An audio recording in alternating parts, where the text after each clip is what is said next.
Hello everybody, welcome back to my channel. I'm doing a comparison on this episode between Jimmy Carter and Joe Biden, who was the worst presidents. I posted that question on a video and also on my community section a little survey. But I got this idea to make this video from a viewer by the name of Larissa Brewington. She gave me ideas about why don't you go more in depth. Why don't you give some talking points, some educational points, that way people understand and maybe they can look up themselves. Not everybody knows Jimmy Carter or what Joe Biden has done or hasn't done. I'm just going to put out some bullet points. You could go do some research on your own. You can add to this in the comments. I appreciate if you like and subscribe. And anytime you guys put something, even if it's critical, if you criticize me, I learn from it. So here we go. That's what I got.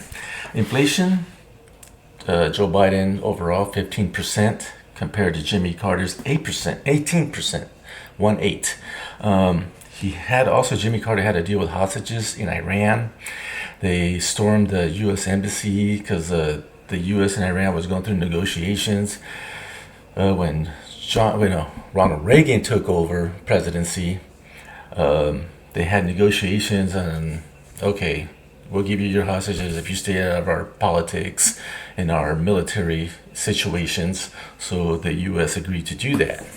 Now the unemployment rate comparison, 5%, 5 to 7% for Jimmy Carter, currently 3.5% for Joe Biden. However, I give credit to Trump and Obama on the unemployment rates, because it's getting down slowly but surely. Then the pandemic hit, it spiked up to 14% because we shut down the country.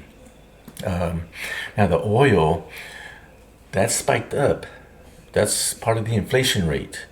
You gotta remember, Joe Biden did shut down a pipeline coming from Canada all the way to Texas, laid off a lot of people, and also spiked up the prices of oil. Also did not renew leases with Mexico and Alaska coming to California. See, people don't think about that. I don't know why we're doing that. Let's use our own resources and make it cheaper. We have more reserves than anybody, right? I'm assuming we do. I'd have to do more research, but I believe that we do. You got to remember also in the 1970s when Jimmy Carter was president, gas was expensive. And also, I remember my parents, if your license plate last digit, even if it was, let's say, 1BBC or whatever, or if it was at the end of the license plate, was a 1 or 2. So the odd days were like Mondays were even, Tuesdays were odd, and vice versa, Monday through Sunday. That depended on your license plate when you were allowed to go buy gas. And I remember waiting in those long lines for that when I was a kid with my parents. I believe Jimmy Carter is more patriotic. Joe Biden came up, he did plagiarize a lot in academics. That's his whole life, is being a liar. Connie Chung called him out when he was a politician in Delaware. Even Johnny Carson in the 80s called him out being a liar back in the 80s or 90s on his show. So he was known liar. I don't think he did much in the private sector. He was a district attorney or assistant district attorney. Okay, for a little bit, then he went to politics. And he's been there ever since, 45 years, maybe 50 years. So he doesn't know much about the private sector, and he's always used to a guaranteed check. Where Jimmy Carter, he owned a peanut farm.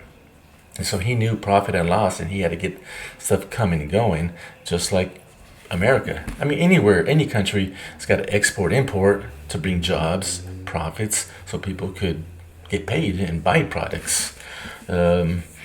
Those about it. I know there's a bunch of other issues. I know, but Jimmy Carter didn't throw a lot of money to a certain country like Joe Biden with Ukraine. In my opinion, I think they're doing money laundering with people in Congress probably getting paid, in my opinion. That's why there's no impeachment happening, because a lot of these rhinos in the Republican side are, oh no, I got paid, I'm not going to say nothing. Oh, I knew about it if I say something, but they knew I knew. I'm not going to say nothing. So that's what I believe from what I've seen, or else they would do something about it. Democrats don't care. They do it, everything in plain daylight. Maybe they're benefiting off of it. Um, that's about it. I know there's a bunch of other stuff out there, but I just wanted to put it out there. Thanks to again Larissa Brewington, who gave me some ideas. I'm posting videos going more in depth and just instead of going 30 seconds, 15 seconds, and like, what did this guy say? All right, folks, thank you for watching, and I hope you all have a great day.